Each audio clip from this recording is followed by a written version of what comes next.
Lecture में हम alcohol के क्वथनांक के बारे में डिस्कस कर रहे थे।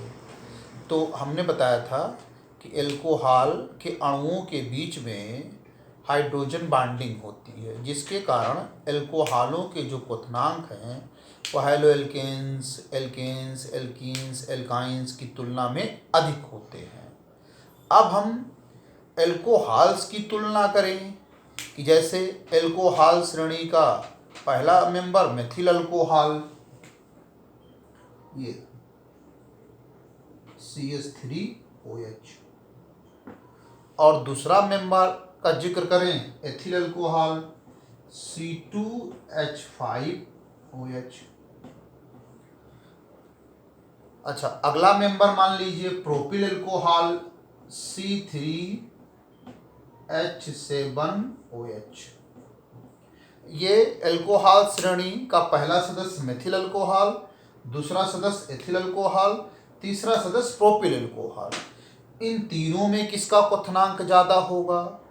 तो अल्कोहलों के जो क्वथनांक हैं वो अणुभार बढ़ने के साथ बढ़ते हैं।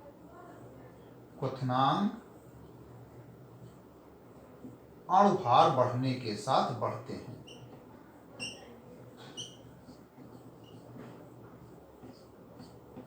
अणुभार बढ़ने के साथ बढ़ते हैं।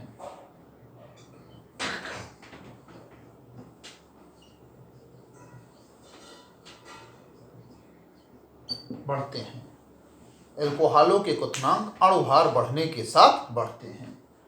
इसका अणुभार, इसका अणुभार, इसका अणुभार जब कंपैरिजन करते हैं तो इसका अणुभार इससे कम है, इसका अणुभार इससे कम है। तो इसका मतलब इसका क्वथनांक इससे कम होगा और इसका क्वथनांक इससे कम होगा। तो अणुभार बढ़ने के साथ क्वथनांक बढ़ते हैं। अणुभार बढ़ने से उसमें क्या होता है? डिग्री ऑफ एसोसिएशन, संगुणन की क्षमता ज़्यादा हो जाती है और उनके अणु नज़दीक नज़दीक आ जाते हैं, जिससे उनको अलग करने में एनर्जी ज़्यादा लगती है, जिससे इनके बॉइलिंग पॉइंट अधिक हो जाते हैं। जैसे इसका बॉइलिंग पॉइंट सबसे ज़्यादा होगा क्वथनांक, फिर इसका होगा, फिर इसका होगा। अब एक समस्या आती है, कभी कभी अणुभार बराबर होते हैं तब किसके क्वथनांक कम या ज़्यादा होते हैं? तो जैसे हम समावयवी अल्कोहल्स ले लें, प्राइमरी अल्कोहल्स ले लें, सेकेंडरी अल्कोहल्स ले लें, टर्शियरी यानी प्राथमिक अल्कोहल ले लें, द्वितीयक अल्कोहल और तृतीयक, और तीनों के अणुभार समान रख दें और तब देखें किसका क्वथनांक अधिक होगा। तो ऐसी स्थिति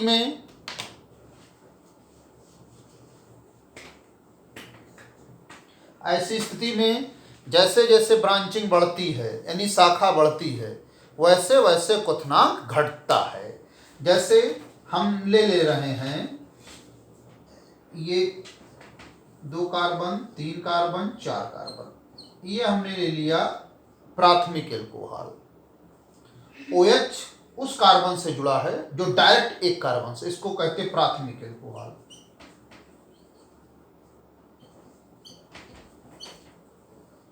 प्राथमिक अल्कोहल।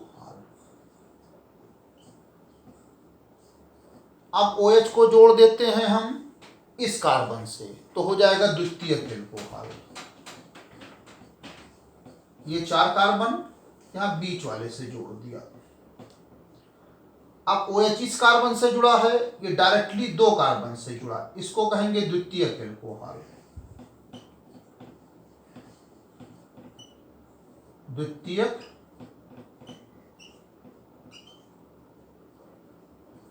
अल्कोहल। अब हम OH को उस कार्बन से जोड़ते हैं जो डायरेक्ट 3 कार्बन से जुड़ा हो। जैसे कार्बन है 1, 2, 3, ये कार्बन 3 कार्बन से जुड़ा तो इसको तृतीयक कार्बन, और इससे OH जो जुड़ेगा उसको कहेंगे तृतीयक अल्कोहल।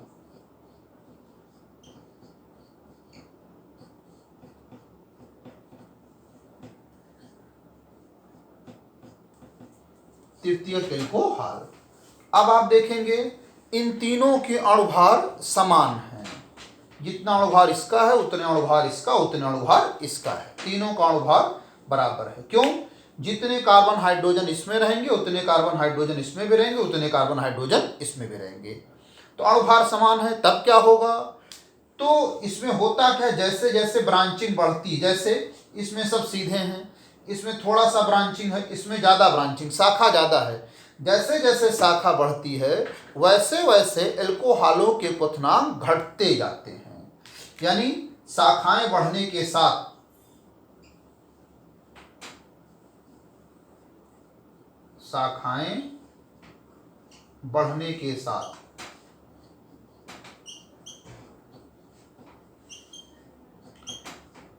क्वथनांक घटते हैं।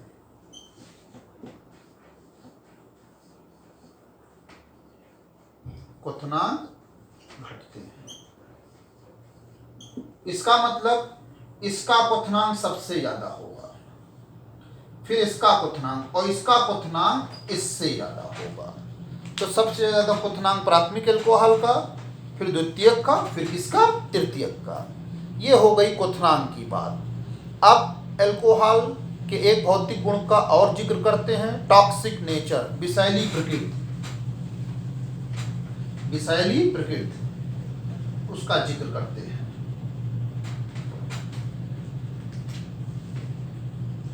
विषैली प्रकृति, टॉक्सिक नेचर।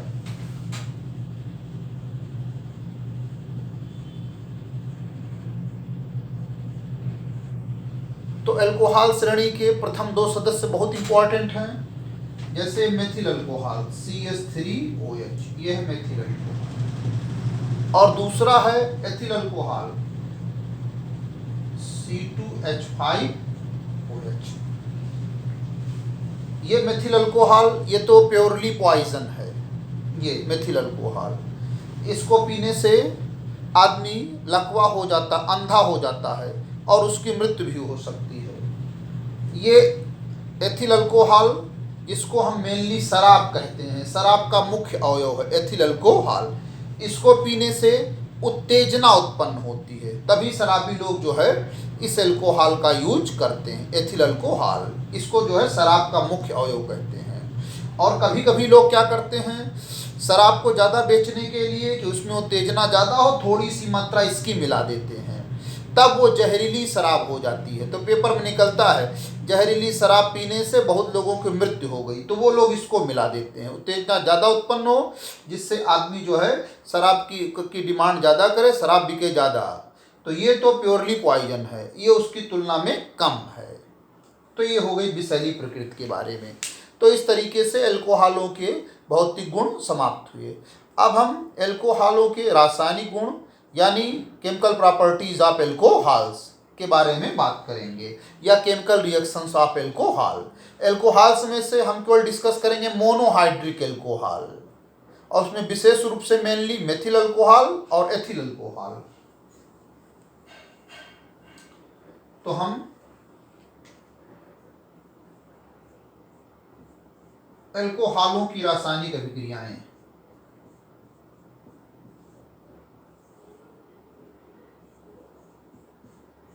एल्कोहलों की रासायनिक अभिक्रियाएं।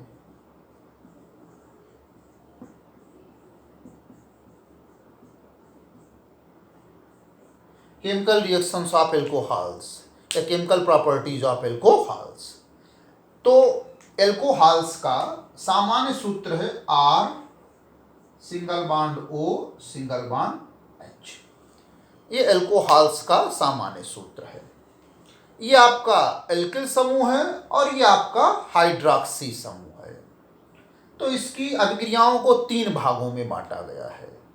इसकी अभिक्रियाओं को तीन भागों में, एक तो O सिंगल बॉन्ड H, ये जो बंध है इसके टूटने वाली अभिक्रियाएं।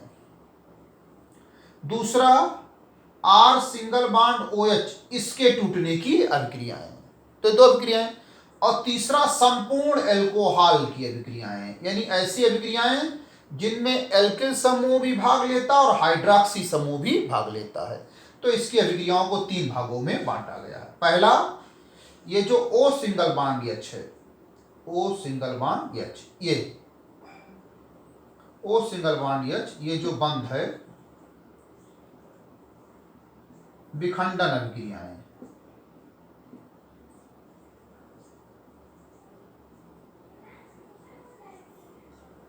विखंडन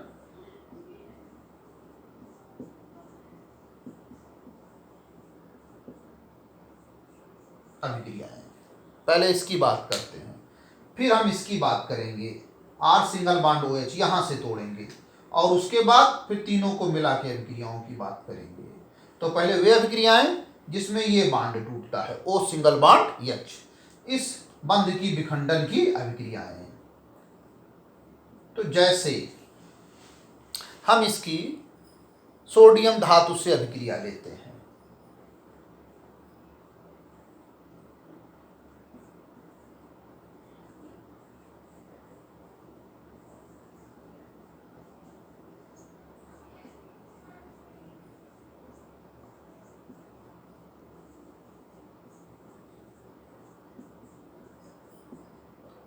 सोडियम धातु से अभिक्रिया। तो हमने लिखा R और सिंगल बॉन्ड O और सिंगल बॉन्ड H। सोडियम धातु के लिए हमने लिख दिया Na। अब इसकी अभिक्रिया, ये वाला बंध टूटेगा यहां से और Na इस O के साथ जुड़ जाएगा, RONA, और कौन सी गैस निकल जाएगी? हाइड्रोजन। यह हाइड्रोजन गैस निकल गई। संतुलन के लिए चाहें तो इसको 1/2 कर दें। अब ये जो पदार्थ बना इसको क्या कहते हैं? ये तो एल्कोहल है, ये सोडियम धातु है। ये जो RONA है इसमें RO- होता है, इसको एल्काक्साइड आयन कहते हैं। इसको क्या कहते हैं? एल्काक्साइड आयन, एल्काक्साइड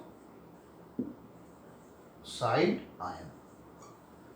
और इसके बगल जब सोडियम लग गया तो इसको सोडियम एल्काक्साइड कह देंगे।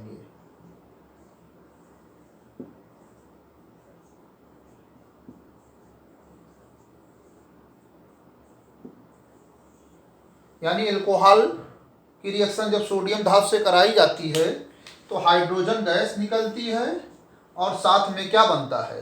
सोडियम एल्काक्साइड। अब अगर एक कार्बन रहेगा तो उसको सोडियम मेथॉक्साइड यानी मेथिल अल्कोहल जब रहेगा तो सोडियम मेथॉक्साइड कहेंगे।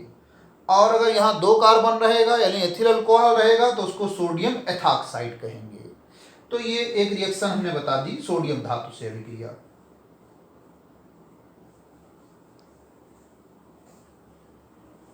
अब हम इससे संबंधित और अभिक्रिया का जिक्र करने जा रहे हैं, जैसे ग्रिग्नार्ड अभिकर्मक से अभिक्रिया।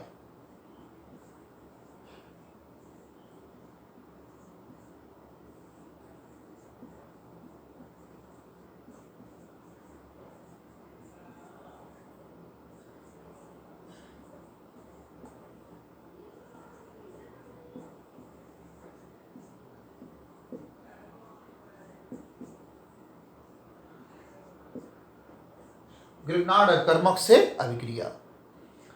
अब ग्रिग्नार्ड अभिकर्मक के लिए पहले हमने एल्कोहल लिखा, R single bond O single bond H, alcohol लिखा। और ग्रिग्नार्ड अभिकर्मक RMgX alkyl magnesium halide, alkyl magnesium halide, ये कहलाते ग्रिग्नार्ड अभिकर्मक।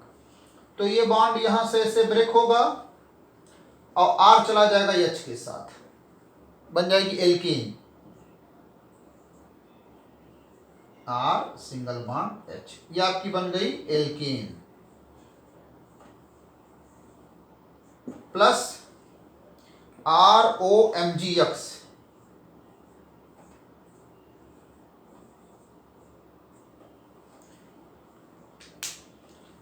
एक कार्बन रहेगा तो एल्केन श्रेणी का पहला सदस्य मेथेन बन जाएगा। 2 कार्बन रहेगा तो इसका दूसरा सदस्य एथेन बन जाएगा। 3 कार्बन रहेगा तो प्रोपेन बन जाएगा। और ये alkoxy magnesium halide alkoxy magnesium halide. तो ये इस टाइप की दूसरी रिएक्शन हुई जिसमें ओ सिंगल बॉन्ड H का क्या होता है, विखंडन होता है, क्लीवेज होता है या फिजन होता है। अब इसके बाद सी, एस्टरीकरण।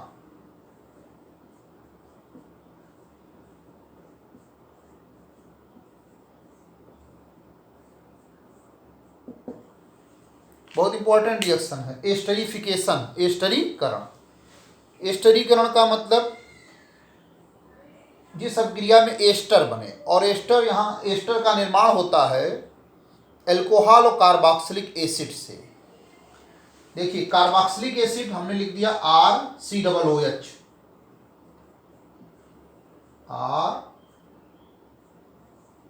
RCOOH, और किससे रिएक्शन दिखानी, एल्कोहल। तो एल्कोहल के लिए हम लिखते ROH, तो उसको ऐसे लिख दे R सिंगल बॉन्ड O और सिंगल बॉन्ड H, ये हमने लिख दिया एल्कोहल को।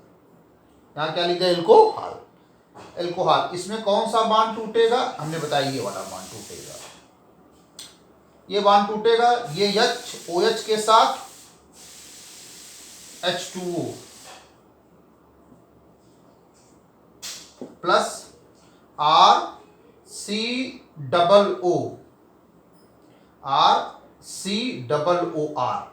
एस्टर, RCOOR, ये एस्टर बनता है। यहां पर ये उत्क्रमणीय अभिक्रिया है। यहां पर क्या करते हैं, उत्क्रमणीय अभिक्रिया है तो दोनों डायरेक्शन में होगी, बाएं से दाएं, दाएं से बाएं। तो हम क्या करते हैं, ये जो इक्विलिब्रियम है, साम्यावस्था, इसको आगे की ओर शिफ्ट कर देते हैं, जिससे अभिक्रिया केवल किधर की तरफ चले, आगे की तरफ। तो उसके लिए क्या काम करते हैं, ये जो अभिक्रिया में जल बना है, इसी जल को हटा लेते हैं। तो जल को हटाते कैसे हैं, इसके लिए हम इस अभिक्रिया में यूज करते हैं सांद्र सल्फ्यूरिक अम्ल का।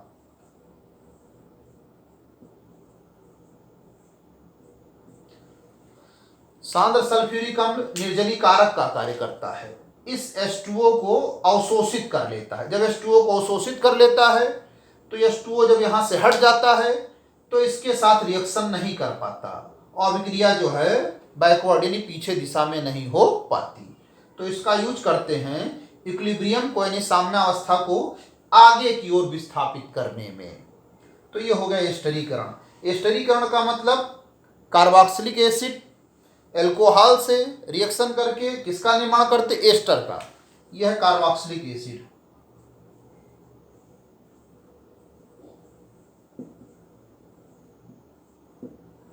और ये आपका एल्कोहल है, बन गया आपका एस्टर।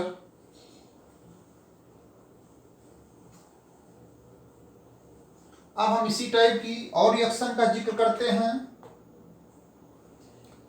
अम्ल हैलाइड से क्रिया।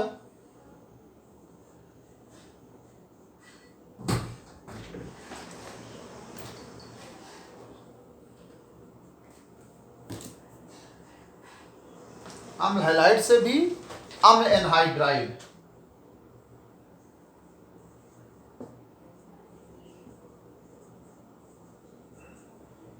अम्ल एनहाइड्राइड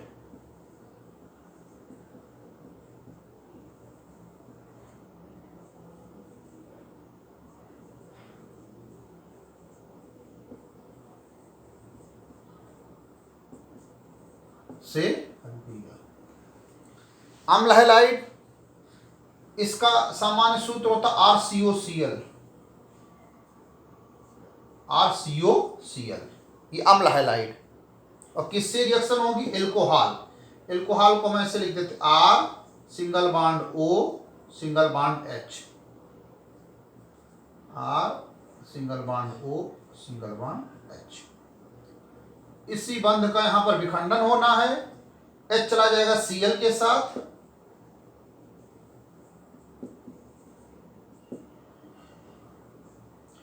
RCOR, एस्टर बन गया यहां भी। तो ये एसिड हैलाइड है, यानी अम्ल हैलाइड है।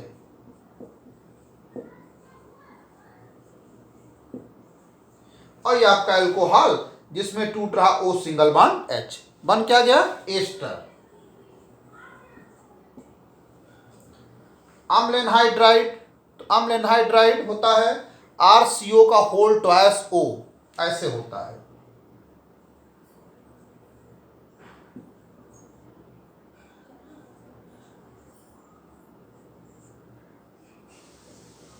ये अम्ल एनहाइड्राइड है, अम्ल एनहाइड्राइड।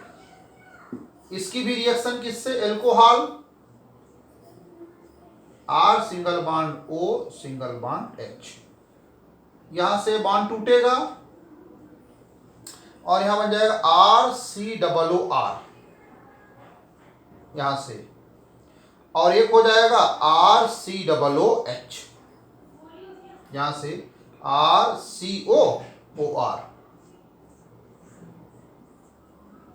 और प्लस RCOOH,